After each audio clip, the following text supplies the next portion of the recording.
श्री गणेशाय नमः। नारायणं नमस्कृत्यं नरं चैव नरोत्तमं देवीं सरस्वतीं व्यासं ततो जयमुदीरयेत्। मूकं करोति वाचालं पंगुं लंघयते गिरिं यत्कृपातमहं वन्दे परमानन्दमाधवम्। श्रीमद्देवी भागवत पंचम स्कंध द्वितीय अध्याय। किछि समय हेउ पछे मांकर एही भागवत निश्चय शुणिबाकु चेष्टा करिबे। आजिर विषय रही महिषासुर वृत्तांत। जन्मे जय कहिले कहिल हे देव, से महामाया जोगेश्वरी प्रभाव। एबे पुणी ताहांक चरित अमृत, शुणिबारे कौतुक हेउछि अत्यंत। हे महेश्वरी ठारू ए चराचर, संसार जन्मिबार जानी केउ धीर। महादेवी महिमा अमृत पीबारे, कर्ण मुखे हे ऋषि के इच्छा न करे। विस्तार करी ताहा आउ थरे कह, निस्तार होई बई न थाउ संदेह।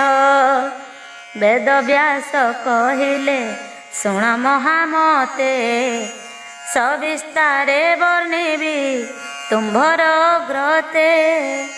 श्रद्धायुत शांतंकु एहा जे न कहे, अति नीच आश्रय तार कुहाजाए। हे महिष पूर्वरे महिषासुर, होइथिले महिला महीअधीश्वर। से काले सुरासुरी सैन्य मानंकर, मध्यरे घोर युद्ध हेला महतर। महिषासुर जाई सोमेरु धराकू, सुरंकर विस्मय करिले तपकू। एही परि अयुत वर्ष गला भले, एक मने ध्यान रे निमग्न से हेले। ता प्रति अतीत से लोक पितामह, मराल बाहन रे करिले विजय। कहिले बिहि पुणी रे महिषासुर, मागिनी मु देवी तोर इच्छा बर। महिष अतीत से कहिला हे देव, चतुर आनन हे जेबे बर देव। जहि नाही मरण भयटी अमर, बरटी की दिय हे अमरंक बर।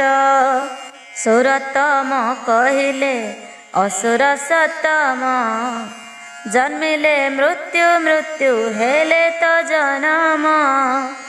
प्राणींकर अटइए अवश्यं भावी, देखिबार हुअन्तु मानसरे भावी। यथा काले अचल सागर सकल, काल बळे कबळ हुअन्ति केवल। अमर बिना जाहा इच्छा बर, मागिनी देवई असुर ईश्वर। महिष से कहिला हे लोक साई, सुर असुर नर पुरुष रे केही। घटाई न पारिबे मोहर मरण, हटा करी नेई करी मु बारण। पुरुष जदि मते केही न मारिबे, नारी छार बल कि से मारी पारिबे। ନାରୀ ଛାର ବଳ କି ସେ ମାରି ପାରିବେ। ହେ ପଦ୍ମନାଭ ନାଭି କମଳ ସମ୍ଭବ, ନାରୀ ଦ୍ୱାରା ମୋ ମୃତ୍ୟୁ କରାଅ ହେ ଦେବ। ଅବଳାଙ୍କ କି ବଳ ମତେ ମାରିବାରେ, ସମର୍ଥ କେ ହୋଇବ ଦେଖିବା ସମରେ। କମଳଜ କହିଲେ ଆରେ ଦୈତ୍ୟ ରାଣ, ଯେବେ ହେ ନାରୀ ହେତୁ ତୋର ମୃତ୍ୟୁ ଜାଣ। ମୃତ୍ୟୁ ଭୟ ତୋର କୌଣସି ପୁଂସ ଠାରୁ ନାହିଁ ବୋଲି ତୁ ଜାଣ ମୁହିଁ କହିବାରୁ। ବ୍ୟାସଦେବ କହିଲେ ଲୋକ ପିତାମହ, ଏପରି ବର ଦେଇ ଗଲେ କ ନିଜ ଗୃହ। ସେ ଦାନବ ପ୍ରବର ବର ଟିକି ପାଇ, ହରସରେ ପ୍ରବେଶ କଲା ଘରେ ଯାଇ।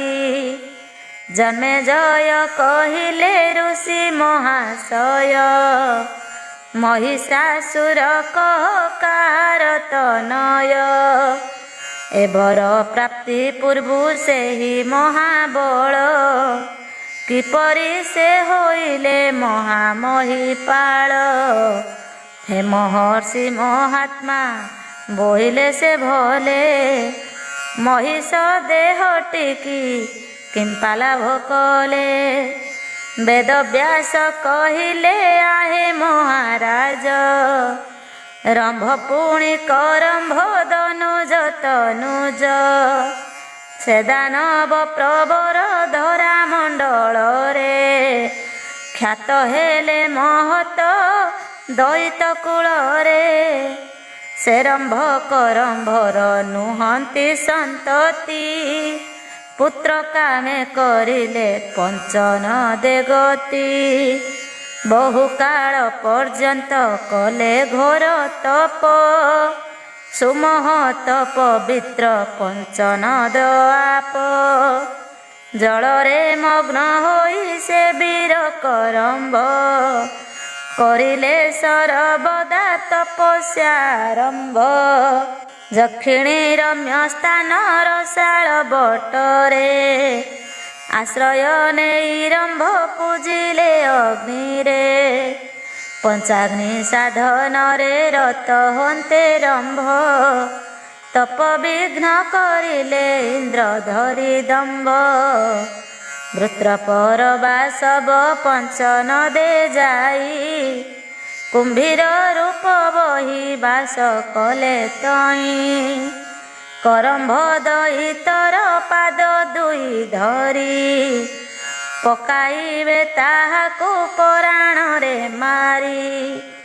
କରମ୍ଭ ଅନୁଜର ମୃତ୍ୟୁ ଶୁଣି ରମ୍ଭ, ଅତିଶୟ କ୍ରୋଧରେ ହୋଇଣ ଦମ୍ଭ। ବାମ କରେ ଶୋକେଶ ପାଶକୁ ଧରିଲେ, ସମସ୍ତକ ଛେଦନ କରିବା ଇଚ୍ଛିଲେ। ଅନଳରେ ଆହୁତି କରିଣ ପ୍ରଦାନ, ଦକ୍ଷିଣରେ ଧରିଲେ ତୀକ୍ଷ୍ଣ ଖଡ୍ଗ ପୁଣ। ମସ୍ତକ ଛେଦିବାରେ କରନ୍ତେ ଉଦ୍ୟତ, ପ୍ରଜ୍ୱଳିଣ ଜ୍ୱଳନ କହିଲେ ମନ୍ତ। ରେ ମୂର୍ଖ ନିଜ ଶିର ଛେଦନ ଇଚ୍ଛା କି, ଆତ୍ମହତ୍ୟା ଭୀଷଣ ନ ଜାଣ କିଛି କି।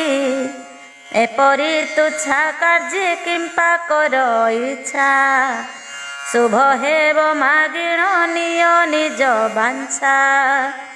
ମର ନାହିଁ ମରିଲେ କିଛି କାର୍ଯ୍ୟ ନାହିଁ, ବର ଯା ଇଚ୍ଛା କର ହରି ନିଅ ତୁହି। ବେଦବ୍ୟାସ କହିଲେ ବୈଶ୍ୱାନରଙ୍କର, ମଧୁର ଗୀର ଶୁଣି ରମ୍ଭ ଦୈତ୍ୟବର। କେଶବାସ ଛାଡ଼ିଣ କହିଲେ ଦେବେଶ, ଜାତ ବେଦ ହୋଇଛ ଯଦି ମତେ ତୋଷ। ମାନସ ଭିଳାସ ଏ ବରକୁ ଦିଅ, ହରଙ୍କର ଅଂଶରେ ବଳବନ୍ତ ପୁଅ। ପ୍ରବଳ ପରବଳ ନାଶକ ବଳିଷ୍ଠ ତ୍ରିପୁର ଜୟୀ ହେବ ମୋ ବାଳ ଗରିଷ୍ଠ ସୁରାସୁର ନରଙ୍କେ ବିଜୟୀ ହୋଇବେ କାମରୂପୀ ମହତ ବୀର୍ଯ୍ୟବନ୍ତ ହେବେ ଧନଞ୍ଜୟ କହିଲେ ଆହେ ମହାଶୟ ବାଞ୍ଛିତ ପୁତ୍ର ଲାଭ ହୋଇବ ନିଶ୍ଚୟ ମରଣରୁ ବିରତ ହୁଅ ଏବେ ରମ୍ଭ जो प्रमोदा सहित रते हेबु दम्भ तार जरे तुम्भर संभोग बीर्जरे बीर्जवंत आत्मज हेब अधिकरे वेदव्यास कहिले अग्निवीर शुणी दानव बररंभ ताहांकु प्रणमी यक्षगण आवृत रम्य शोभास्थाने प्रवेश कले जाई महातोष मने स्वरूपा सुप्रमता महिषा देखिण रमणी छाड़ी देई करिला रमण संभोग को आरंभ करन्ते से रंभ अविलंबे महिषी धरी महादम्भ काम भोरे सकाम बासनारे आसी अतिमती तोषरे रति कला रसी हेबाकु थिला ताहा संगम करन्ते महिषी गर्भवती हेला बीर्ज जूते महिषींक संग मु रक्षा करिबारे घेनी गला पातालपुर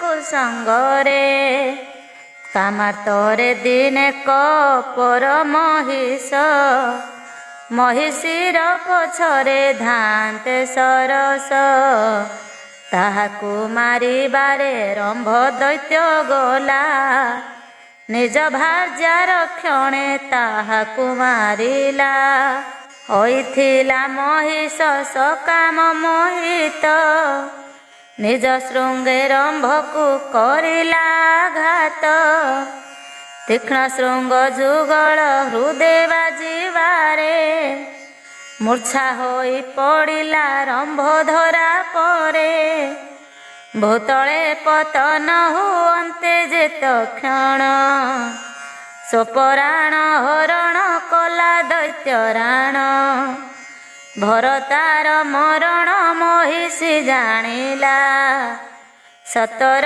चतर से भय पलाइला रसाळ बट वृक्ष सन्निधाने जाई यक्षगणे शरणागत हेला सेहि तथापि से कामार्त उद्धत महस महिषीर मणरे बलायिण चित्त काम प्रेम झामरे तार पछे पछे भ्रमरे सरमरे गोड़ाइले सोछे यक्षगण देखिले महिषी भयार्त दुखी होई रोदन करुछि बहुत ता पछरे धाउछि महिष कामरे रमणर इच्छारे लज्जा विगतरे महिषींकी एपरि देखि यक्षगण रखिबारे मिलिले कक्षारे तक्षण महिषर सहित घोर युद्ध कले महिष सराघाते महीरे पड़िले परम प्रिय पात्र मृत रंभ गात्र यक्षगण भाविले करिबा पवित्र चिता करी तापरे करिले स्थापन स्वामी चितारोहण महिषी देखिण स्वामी सह दहने हेबाकु दहन बहन से निश्चय करन्ते सन यक्षगण बारण करुथिले हेळे ସେ ସତୀ ପ୍ରିୟତମ ପତିଙ୍କର ମେଳେ ପ୍ରଜ୍ୱଳନ ଚିତାରେ କରିଲେ ପ୍ରବେଶ। ମହିଷୀ ମୃତା ହନ୍ତେ ଶୁଣ ହେ ମହିଷ। ମହାବଳ ମହିଷାସୁର ସେ କାଳରେ ମାତୃଗର୍ଭ ଛାଡ଼ିଣ ଚିତାର ମଧ୍ୟରେ। ଶୋଭାରେ ପ୍ରଭାକର ପରି ଉଭା ହେଲେ ଲୋଭା ହୁଏ ମାନସ ତାହାକୁ ଦେଖିଲେ। ରମ୍ଭର ପୁତ୍ର ପ୍ରତି ବାତ୍ସଲ୍ୟ ଥିବାରୁ ବାହାରିଲେ ସ୍ୱରୂପାନ୍ତର ଧରି ଚାରୁ। ରୂପାନ୍ତର ସେ ରମ୍ଭ ରକ୍ତ ବୀଜ ହେଲେ ରମ୍ଭପୁତ୍ର ବଳିଷ୍ଠ ମହିଷ ହୋଇଲେ। ମହିଷକୁ ମହତ ଅସୁରଙ୍କ ମେଳେ ମହିରେ ଈଶକର ଅଭିଷେକ କଲେ।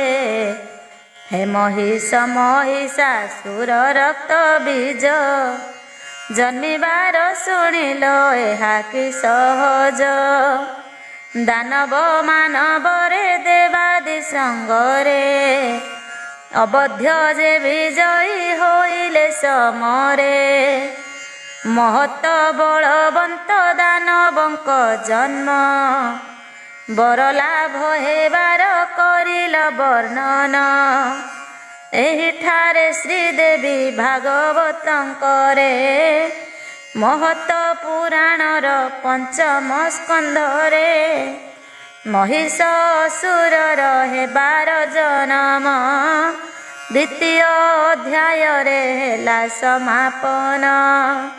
ସେ ମହିଷ ମର୍ଦିନୀ ଦୁର୍ଗା ଭାବି ଚିତେ ବାଲାଜୀ ରଣା କହେ ଆନନ୍ଦରେ ଗୀତେ। ଆଶୁତୋଷ ଘରଣୀ ତୋଷ ହୁଅ ମାତ ଆଶା ପୂର୍ଣ୍ଣ କରାଅ ଏ ଗ୍ରନ୍ଥ ମହତ। ତୃତୀୟ ଅଧ୍ୟାୟ ଦୈତ୍ୟ ସେନାମାନଙ୍କ ଯୁଦ୍ଧ ଉଦ୍ଯୋଗ। ବେଦବ୍ୟାସ କହିଲେ ଶୁଣ ନରବର ଏହିପରି ମହାବୀର ସେ ମହିଷାସୁର। ସାମ୍ରାଜ୍ୟ ଲାଭ କରି ସମସ୍ତ ଜଗତ ଚକ୍ରବର୍ତ୍ତୀ ବୋଲାଇ କଲେ ସେ କରାୟତ। ନିଜ ଭୁଜ ବଳରେ ଅର୍ଜିଣ ଏ ଧରା ସସାଗରା ନିର୍ଭୟେ ପାଳିଥିଲେ ପରା। ଏକ ଛତ୍ର ଟେକାଇ କଣ୍ଟକ ବିହୀନେ ପ୍ରଜାପୁଞ୍ଜ ପାଳିଲେ ଆତ୍ମଜ ସମାନେ। ବିଷ୍ଣୁର ନାମେ ସେନାପତି ତାଙ୍କ ଥିଲେ ଚିଖୁର ନାମେ ସେନାପତି ତାଙ୍କ ଥିଲେ। ମହୋଦ୍ଧତ ସୁବୀର୍ଯ୍ୟବନ୍ତ ଏହି କାଳେ ବହୁ ସେନା ସହିତ ତାମ୍ର ନାମା ଦୈତ୍ୟ। ଧନାଧ୍ୟକ୍ଷ ହୋଇଣ ଥିଲେ ସେ ସନ୍ତତ ଅଶିଲ ମା ବିଡ଼ାଳ ଉଦଗ୍ର ତ୍ରିନେତ୍ର।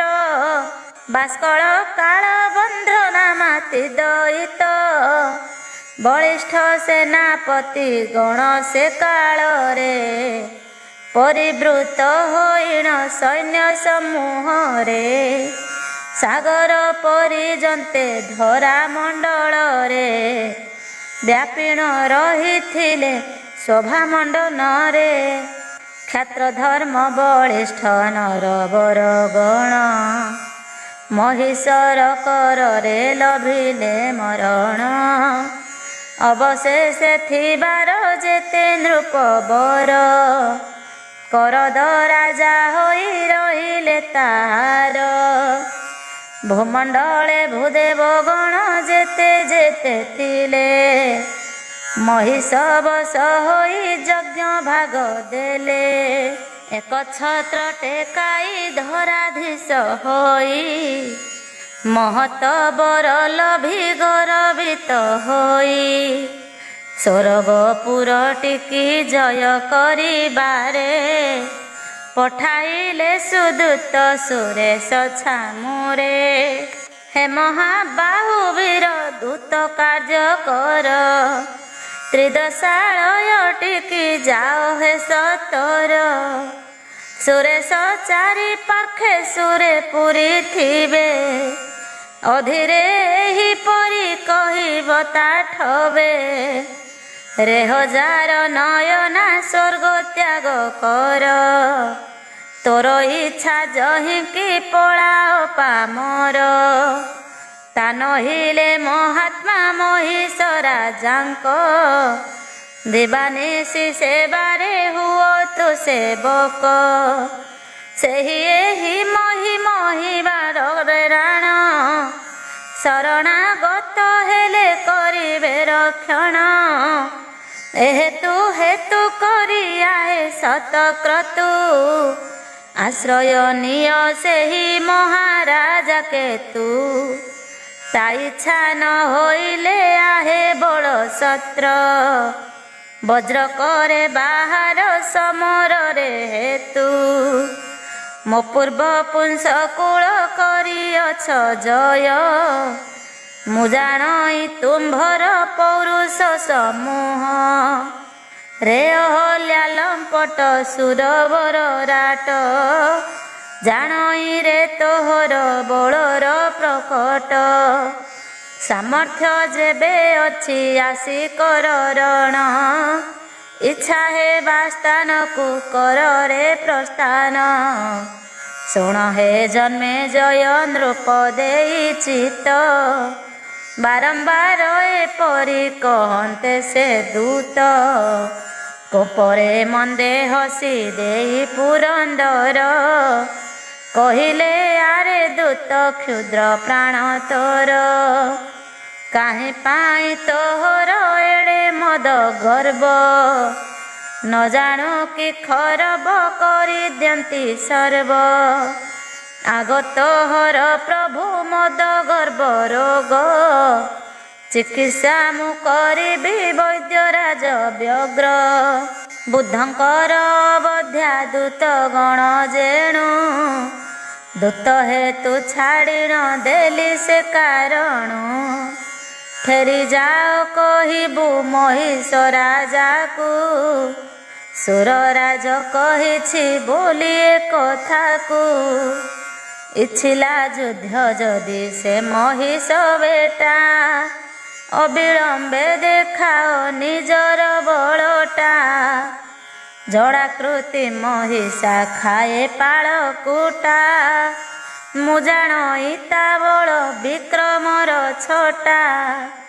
ତାକୁ ମାରି ଆଣିବି ତା ସିଂହ ଦୁଇଟା ମୋ ଦୃଢ଼ ସରାସନେ କରାଇବି ଜୋଟା ସିଂହ ବଳ ଦର୍ପରେ ଦେଖାଏ ଛଳଟା ସିଂହ ଦ୍ୱାର ଆଘାତ କରେ ସେ ମୋଟାଟା ସେ ଅଧମ ଜାଣେ କି ଯୁଦ୍ଧର କଥାଟା କୁଣ୍ଢାଇ ହୁଏ ସିଂହ ଦେଖାଏ ବଳଟା ଭାଙ୍ଗିଦେବି ତାହାର ସିଂହ କୁଣ୍ଡିଆଟା ଅଙ୍ଗି ଜୀବ ବୀର୍ଯ୍ୟଟି ବଳ ଛଟା ବଟା ବେଦବ୍ୟାସ କହିଲେ ଇନ୍ଦ୍ରବାଣୀ ଶୁଣି ଦୂତ ବରଷ ତୋର ଆସି ସେହି କ୍ଷଣି ପ୍ରମତ୍ତ ସେ ମହିଷା ଧମକୁ ପ୍ରଣମୀ ସମୀପରେ କହିଲା ଶୁଣ ଆହେ ସ୍ୱାମୀ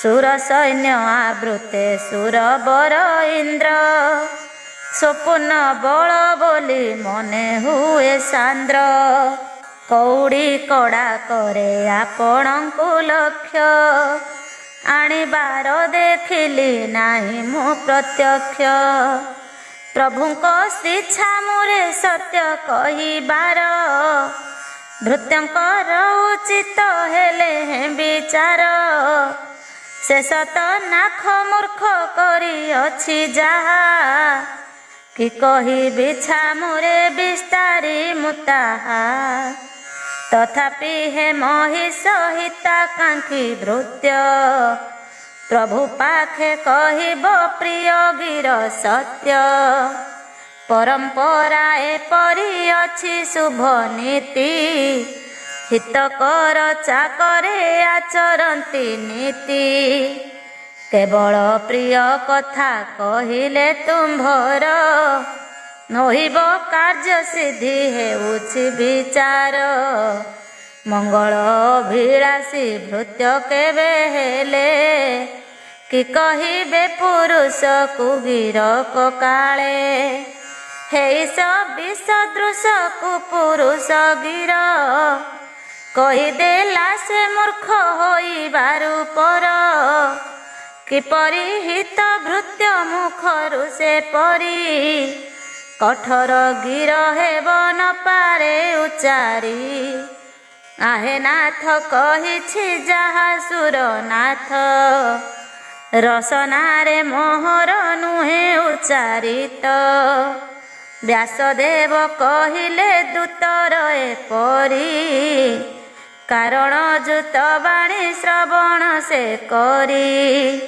पाळकुटाखिया तो महिष असुर काल परी होइला क्रोधे तर तर लांगुल पछे रखी रक्त करी आखी मूत्र छाड़ी कहिला दैतंकु डाकी आरे रे सुण सुण असुर निकर सुरेश इच्छा करे करिबि समर संग्रह कर सैन्य विद्रोह करिबा देवाध महेन्द्रंकु रणे हराइबा कोटि कोटि इंद्र को नाही मोर भय गोटी कलंपटिया कि करिब कह मो परी वीर आउ देखिछ कि नाही निश्चय आज ताकू मारी देवी मुही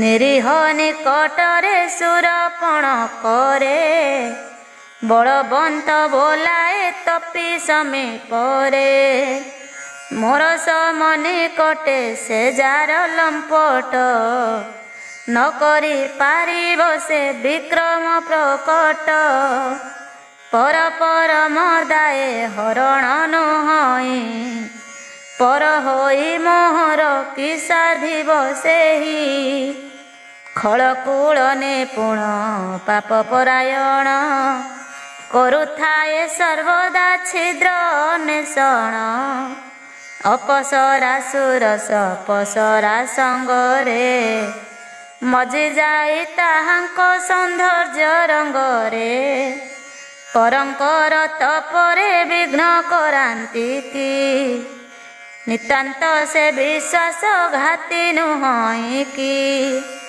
पराणर भୟରେ सोराण पकाई नमुचिंक सहित संधि की रखाई अवसर पाइण संधि करी भंग कपटरे निपात कले तांक अंग ए विष्णु परी देख विष्णुंकर कार्य कपट मंडलर अटंती आचार्य दंभकृते निपुण शपथ आकर मायांकर इच्छारे नाना अवतार हिरण्याक्ष बधिले शुकर रूपरे हिरण्यकशिपुंकु नृसिंहावतारे से सुर समूह को मो विश्वास नाही विष्णुंकर मु बस देवी काहीं पाई से उपेन्द्र इंद्र बा मोर कि करिबे सदानंद समरे मो सम नहिबे सुरराण वरुण जम जे कुबेर बृहभानु शोभानु भानु आदि सुर एहांकु जय करी स्वर्ग दुर्ग राज्य आनिबि देखुथिब असुर समाज देवंकु जय करी जाग भाग पाई बिहरी भी तुमर संगे समपी हे दानव प्रवर बर लभिबाकु भीरुनु हे मोहितर भवंक ठाकु को पुरुष मते तो मारी न पारिब ଅବଳାଙ୍କ କି ବଳ ସେ ମୋତେ ମାରିବ। ଅବିଳମ୍ବେ ଡକାଅ ପାତାଳପୁରରୁ, ମହା ଦାନବେ ମୋହି ଧର ପାରୁ। ନିଯୁକ୍ତ କର ତାଙ୍କୁ ସେନାଧ୍ୟକ୍ଷ ପଦେ, ସାକ୍ଷାତରେ ସହାୟ ହେବେ ଯୁଦ୍ଧ ମଧ୍ୟେ। ସୁରକୂଳ ଏକାକୀ ମୁଁ ଜୟ କରନ୍ତି, ଯୁଦ୍ଧ ଶୋଭା ନହିବ ବିନା ଯୋଦ୍ଧା ପନ୍ତି। ଏହେତୁ ତୁମ୍ଭ ସଙ୍ଗେ ରଙ୍ଗରେ ବିହନ୍ତି, ଦେବ ସଙ୍ଗ ମାରିବି ରଣାଙ୍ଗନ ହେରି। ପ୍ରବର ବର ଲାଭ ପ୍ରଭାବ ବସରୁ, ଭୟ ନାହିଁ ମୋହର ସୁରଙ୍କର ଠାରୁ। ସିଂହ ଖୁରା ପ୍ରହାରୀ ପକାଇବି ମାରି, ସୁରାସୁର ନରଙ୍କେ ଅବଧ୍ୟ ମୋହରି। ଏହେତୁ ସୁରପୁର କରିବାରେ ଜୟ, ସୁସଜ୍ଜିତ ହୁଅ ହେ ମୋର ସେନାଚୟ। ସୁନ୍ଦରେ ପୁରନ୍ଦର ପୁର ଜୟ କରି, ଆନନ୍ଦରେ ନନ୍ଦନେ ହୋଇବି ବିହାରୀ। ପ୍ରେମରେ ଭୋଳ ହୋଇ ପାରିଜାତ ମାଳା, ଗଳାଇ ଦେଉଥିବି ନେଇ ତୁମ୍ଭ ଗଳା। ଦେବାଙ୍ଗନା ମାନଙ୍କ ଅଙ୍ଗ ସଙ୍ଗ ଲୋଭି, ଖେଳା ଲୀଳା କରିବ କାମ ଜଳେ ଦ୍ରବି। ପ୍ରେମରେ କାମଧେନୁ ଦୁଗ୍ଧ ପାନ କରି, ସୁଧା ପାନେ ସୁଖରେ ରହିବ ବିହରି। ଗନ୍ଧର୍ବ ଦେବଙ୍କର ଦେଖି ତର୍ଯ୍ୟତ୍ରିକ, ଭୋଗ କରି କରିବ ମାନସ ଉତ୍ସୁକ। ଉର୍ବଶୀ ଯେ ମେନକାରମ୍ଭା ତିଳୋତ୍ତମା, ଘୃତାଚି ପ୍ରେମୋଦ୍ବରା ସ୍ୱର୍ଗ ବେଶ୍ୟାତମା। ମହାସେନା ମିଶ୍ର କେଶୀ ଯେ ବିପ୍ରଚିତି, ମଦକଟା ପ୍ରଭୃତି ଥିବେ ବେଶ୍ୟାତର୍ତ୍ତୀ। ନୃତ୍ୟ ଗୀତ ପ୍ରବୀଣା ସ୍ୱର୍ଗ ବେଶ୍ୟା ଗଣ, କରୁଥିବେ ତୁମ୍ଭର ମାନସ ରଞ୍ଜନ। ସମର କରିବାକୁ ଯେବେ ଇଚ୍ଛା କର, ମାଙ୍ଗଲ୍ୟ ଶୁଭ କାର୍ଯ୍ୟ ଅନୁଷ୍ଠାନ କର। ଅମରଙ୍କ ସଙ୍ଗରେ କରିବା ସମର, ସୁସଜ୍ଜିତ ହୁଅ ହେ ଅସୁର ନିକର। ପରମ ଗୁରୁ ଋଷି ସତମ ଶୁକ୍ରଙ୍କୁ, ଡକାଇ ସେବା କର ତାଙ୍କ ପଦାବ୍ଜକୁ। ଦଇତ କୁଳଙ୍କର ରକ୍ଷା ହୋଇବାରେ, ଜାଗ କର ମଙ୍ଗଳ ହୋଇବା କାମରେ। ବ୍ୟାସଦେବ କହିଲେ ସେ ପାପିଷ୍ଠ ଶ୍ରେଷ୍ଠ, ମହିଷାସୁର କୁଳ କଣ୍ଟକକୁ ଦୁଷ୍ଟ। ଦାନବ ସମୂହକୁ ଦେଇ ଆଦେଶ, ତୋଷ ମନେ ମିଳିଲା ଆପଣା ବାସ। ଏହିଠାରେ ଶ୍ରୀଦେବୀ ଭାଗବତଙ୍କରେ, ମହତ ପୁରାଣର ପଞ୍ଚମ ସ୍କନ୍ଧରେ। ଦୈତ୍ୟଙ୍କର ସୈନ ଉଦଯୋଗ ହେବାର, ତୃତୀୟାଧ୍ୟାୟ ପୂର୍ଣ୍ଣ ଆହେ ସାଧୁ ବର। ଜୟ ତାରା ତାରିଣୀ ତାରାଧିପାନନେ, ତାରା ବର ସେ ବ୍ୟାଗ ତୋରା ପ୍ରଦାୟିନୀ। ତାରା ବର ମିତ୍ରଙ୍କ ପଦେ ରହୁ ମନ, ତାରା ବଇ ବାଲାଜୀ ରଣା କରି ଧ୍ୟାନ। ଚତୁର୍ଥ ଅଧ୍ୟାୟ ଦେବଗଣଙ୍କ ସହିତ ଦେବେଶଙ୍କ ମନ୍ତ୍ରଣା। ବେଦବ୍ୟାସ କହିଲେ ଶୁଣ ଏ ଅନ୍ତରେ, ମହିଷାସୁର ଦୂତ ଯିବାର ଉତ୍ତାରେ। ସୁର ବର ଡକାଇ ଅନିଜ ବରୁଣ, କୁବେର ଜମାଦିଙ୍କୁ କହିଲେ ସନ। ବର ଦର୍ପେ ଦର୍ପିତ ରମ୍ଭାସୁର ପୁତ୍ର, ମାୟାବୀ ଚକ୍ଷଣ ସେ ମହାବଳ ଧତ। ସ୍ୱର୍ଗ ଦୁର୍ଗ ବାଞ୍ଛାରେ ପେଶିଥିଲା ଦୂତ, ଆସିଥିଲା ମୋ ପାଶେ କହିଲା ଏମନ୍ତ ସୁରପୁର ଛାଡ଼ ହେ ସୁରଙ୍କର ବର ବାଞ୍ଛିତ ସ୍ଥାନ ଟିକି ଏବେ ବିଜେ କର ମହାତ୍ମା ମହିଷର କର ସେବା ଅବା ଦୈତ୍ୟାଧୀଶ ଦୟାଳୁ ରକ୍ଷା କରିଦେବା ପୋଷବୃତ୍ତି ତୁମ୍ଭର ବ୍ୟବସ୍ଥା କରିବେ ସେ ଚରଣେ ଶରଣ ମାଗ ଯାଇ ଏବେ ବିପକ୍ଷ ଭୃତ୍ୟନାଥ ହେବାର ମାତ୍ରକ ସପକ୍ଷ ହୋଇ କୋପ ଛାଡ଼ନ୍ତି ବିବେକ ଏ ଅଭିପ୍ରାୟ ତୁମ୍ଭ ନହିଲେ ଦେବେଶ ସଂଗ୍ରହ କରି ସେନା ବିଗ୍ରହକୁ ଆସ ଏ ସ୍ଥାନରୁ ଶୀଘ୍ର ମୁଁ ଯିବାର ଉତ୍ତାରେ ଦୈତ୍ୟ ଈଶ ମହିଷ ଆସିବେ ଯୁଦ୍ଧରେ ମନ୍ଦମତି ଦାନବ ଦୂତ ଏହା କହି ସ୍ୱଚ୍ଛନ୍ଦରେ ଛନ୍ଦରେ ପଳାଇଲା ସେହି ବୃନ୍ଦାରକ ବୃନ୍ଦ ହେ କି କରିବା କହ ବିଚାର କରି ହର ସନ୍ଦେହ ସନ୍ଦୋହ ସ୍ୱୟଂ ବଳି ହେଲେ ହେଁ ଦୁର୍ବଳ ପରକୁ ନୁହଁ ତ ଉଚିତ କରା ଅପେକ୍ଷାକୁ ବିଶେଷ ବଳବନ୍ତ ଅଟେ ଶତ୍ରୁ ଯେହି ନିଜ ଭୁଜ ବୀର୍ଯ୍ୟରେ ଗର୍ବ ବହିଥାଇ ଉଜଗି ହୋଇଥାଏ ସଦା ମାରିବାରେ ତାହାକୁ କେ ଉପେକ୍ଷା କହ କରିପାରେ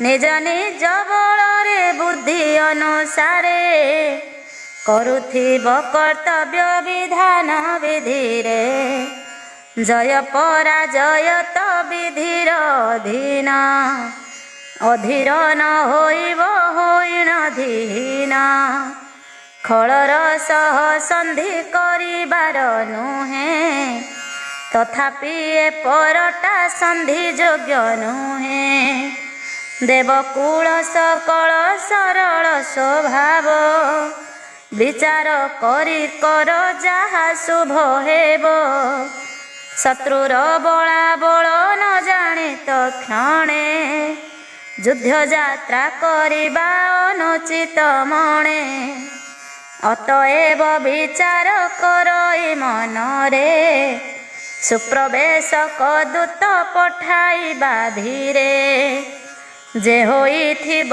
ପରିଦର୍ଶନ ନିପୁଣ ଇଙ୍ଗିତଜ୍ଞ ନିର୍ଲୋଭ ସତ୍ୟବାଦୀ ପୁଣ ଶତ୍ରୁପକ୍ଷ ସହିତ ସମ୍ପର୍କ ନଥିବ ଶୀଘ୍ରଗାମୀ ଦୂତକୁ ପେଶିବା କର୍ତ୍ତବ୍ୟ ଦେଖି ଆସୁ ବିପକ୍ଷ ସେନାକ୍ରମଣ ଜାନାଦି ଗଣ ଜଗତି ହେବା ବିଚକ୍ଷଣ ସୈନ ସଂଖ୍ୟା ବା କେତେକ ଅଛନ୍ତି ସୈନ୍ୟସ୍ଥ ବୀରଙ୍କର ବିକ୍ରମ କି ଅତି ଏସବୁ ବୁଲିବାଲି ଦେଖି ଆସୁ ଆସୁ ବଳାବଳ ଜାଣିବା ତାର ଏ ସକାଶୁ ପଛେ ସିନା କରିବା ସମର ନିଶ୍ଚୟ ତା ନହିଲେ ଦୁର୍ଗାଙ୍କୁ କରିବା ଆଶ୍ରୟ ବେଦବିଦେ ସର୍ବଦା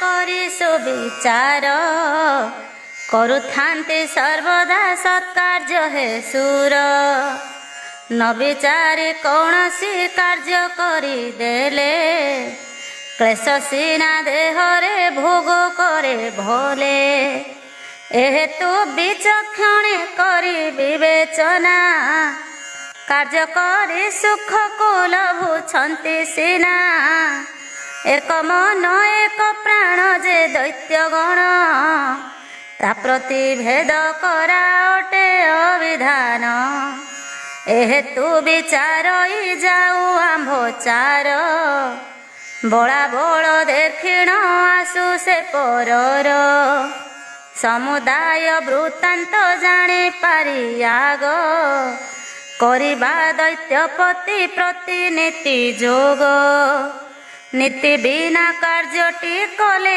ଅସଂଶୟ ଅନଭିଜ୍ଞ ଔଷଧ ପରି ଗୁଣ ହୁଏ। ବେଦ ବ୍ୟାସ କହିଲେ ଜନ୍ମେ ଜୟ ଈଶ। ସୁରେଶ ସ୍ମର ସହ କରି ପରାମର୍ଶ।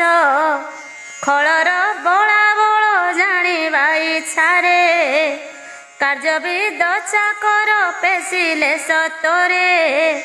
ଚାରଗଣ ଜାଣିଣ ବଳାବଳ ଜାଣି। ପ୍ରଚାରିଲେ ଦେବଙ୍କ ପାଶେ ଆସି ପୁଣି। ଶୁଣି ଦୈତ୍ୟ ସେନାଙ୍କ ଉଦ୍ଯୋଗ ବିଷୟ। ଅତିଶୟ ବିସ୍ମୟ ହେଲେ ସୁରରାୟ। ସୁରସେନା ମାନଙ୍କୁ ଯୁଦ୍ଧ ଉଦ୍ଯୋଗରେ। ନିଯୁକ୍ତ କରିଦେଇ ସୁରେଶ ବେଗରେ। ମନ୍ତ୍ରଯନ୍ତ୍ର ପ୍ରବୀଣ ପୁରୋଧା ଗୁରୁଙ୍କୁ। ଡକାଇଣ ଯନ୍ତ୍ରରେ କଲେ ମନ୍ତ୍ରଣାକୁ। ସୁରରାଣ କହିଲେ ଆହେ ଗୁରୁଦେବ। କି କର୍ତ୍ତବ୍ୟ ଆମ୍ଭର କହ ବୁଦ୍ଧ ଧବ। ତୁମ୍ଭ ବିନା ଆମ୍ଭର କି ଅଛି ଭରସା। ତ ଦମ୍ଭ କର ସର୍ବଜ୍ଞ ହେଲୁ ଲୋକ ହସା।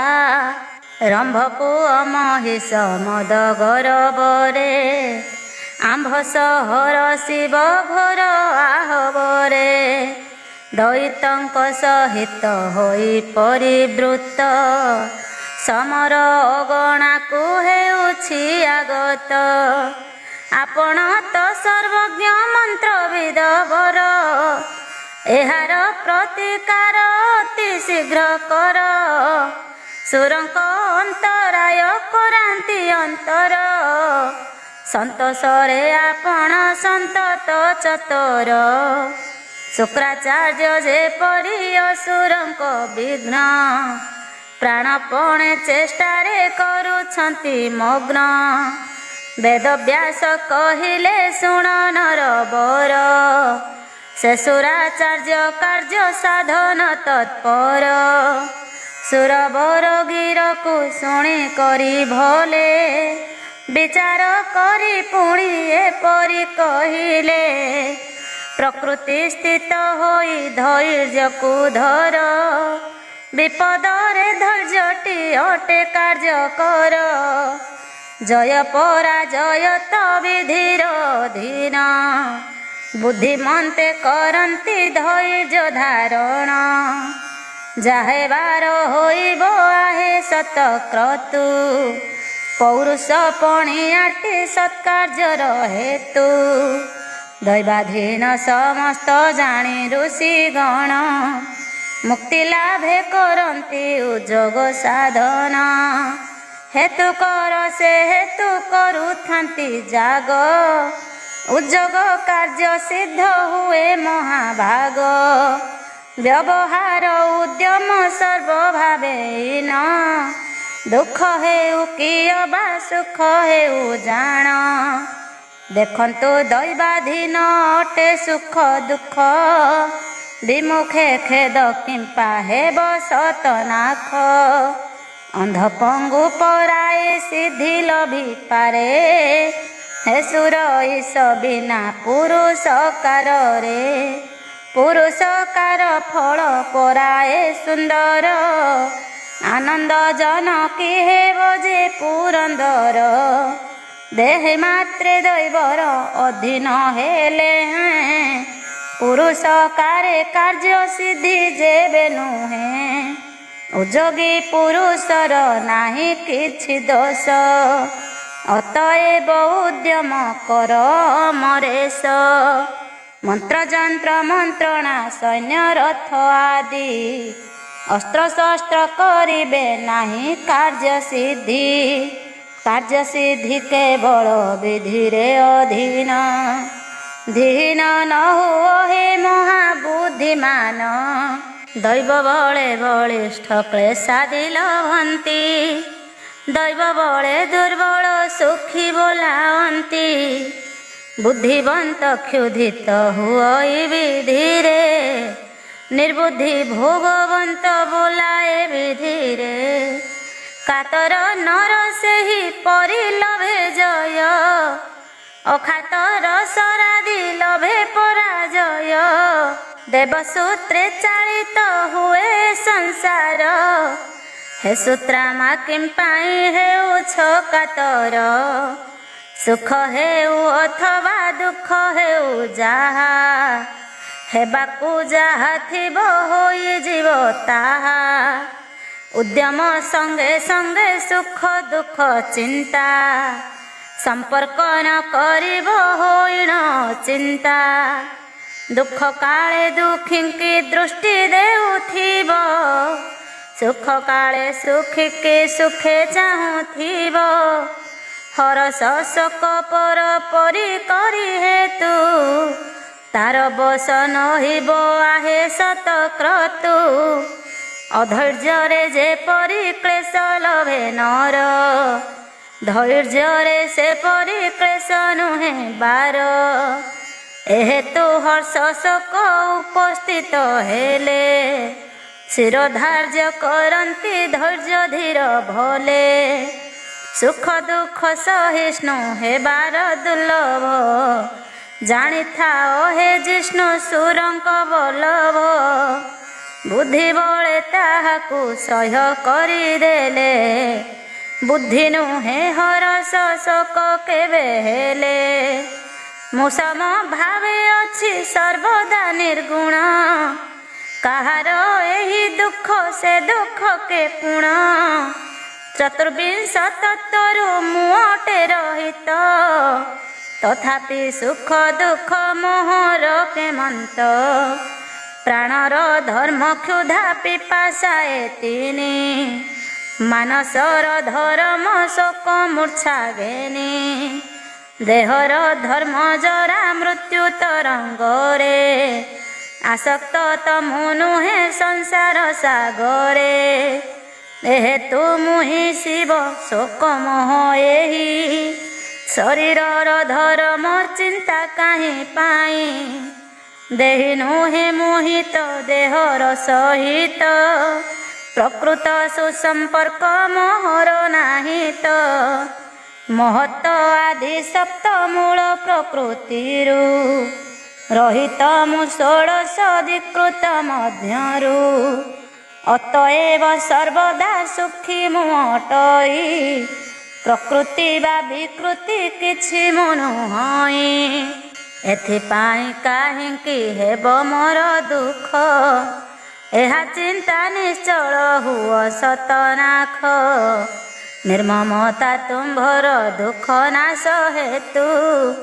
ପ୍ରଧାନ ଉପାୟଟି କରିଥାଅ ହେତୁ ମମତାଟି ପରମ ଦୁଃଖ ବୋଲି ଜାଣ ନିର୍ମମତା ପରମ ସୁଖ ସୁରରାଣ ସୁଖଟିର କାରଣ ଅଟଇ ସନ୍ତୋଷ ନାକପୁର ଇସହେ ରଖଟି ମାନସ ମମତା ନାଶ ହେତୁ ତତ୍ତ୍ୱ ଜ୍ଞାନ ଯେବେ ଆପଣଙ୍କ ହୃଦୟ ଉଦୟ ନଇବେ ଭବିତବ୍ୟ ସମ୍ବନ୍ଧେ କରିବା ବିଚାର ଭୋଗ ବିନା ପ୍ରାରବ୍ଧ କର୍ଣ୍ଣ କ୍ଷୟକାର ଜାଣିଥାଅ ସତମ ଆହେ ସୁର ରାଜ ଏ ସୁର ସମାଜଟି କଲେ ହେ ସାହାଯ୍ୟ ଆପଣାର ଅପାର ଧୀର ଶକ୍ତି ବଳେ ଆହେ ବୀର୍ଯ୍ୟ ସାହାଯ୍ୟ ପ୍ରାପ୍ତ ହେଲେ ହେଲେ ହେବାକୁ ଯାହା ଥିବ ଅବଶ୍ୟ ଘଟିବ ସୁଖ ଦୁଃଖ ଚିନ୍ତା କି କହ ତଏବ ସୁଖର ଫଳ ସିନା ପୁଣ୍ୟ କ୍ଷୟ ହୁଏ ଦୁଃଖର ଫଳ ପାପ ତାପ ଲୋପ ହୁଏ ଏହେତୁ ବୁଦ୍ଧଗଣ ଦୁଃଖ ହେଲେ ଆସି ଆନନ୍ଦ ଅନୁଭବ କରୁଥାନ୍ତି ବସି ହେବାକୁ ଯାହା ଥିବ ହୋଇଯିବ ସିନା ସବିଧି ଯତ୍ନ କର କରି ସୁମନ୍ତ୍ରଣା ଏହିଠାରେ ଶ୍ରୀଦେବୀ ଭାଗବତଙ୍କରେ ମହତ ପୁରାଣର ପଞ୍ଚମ ସ୍କନ୍ଧରେ ଚତୁର୍ଥ ଦଶନ ବାହନ ମନ୍ତ୍ରଣା ଚତୁର୍ଥ ଅଧ୍ୟାୟରେ ପୂର୍ଣ୍ଣ ହେଲା ସିନା ଚତୁର୍ଦ୍ଧାନ୍ତ ମାତ ଗୋ ମହିମା ତୁମ୍ଭର, ଚତୁର୍ମାଥ ନହିବେ ବର୍ଣ୍ଣନେ ଚତୁର। ଚତୁର୍ଦଶ ପୁରର ସମସ୍ତ କାରିଣୀ, ଚତୁର୍ବର୍ଗ ଦାୟିନୀ ଶ୍ରୀ ତାରା ତାରିଣୀ। ଚତୁର୍ଦ୍ଦିଗୁଣ ଅଙ୍ଗ ପ୍ରାପ୍ତ ସମୟରେ, ଚତୁର୍ଭୁଜ ସ୍ଫୁରନ୍ତୁ ବାଲାଜୀ ହୃଦୟରେ।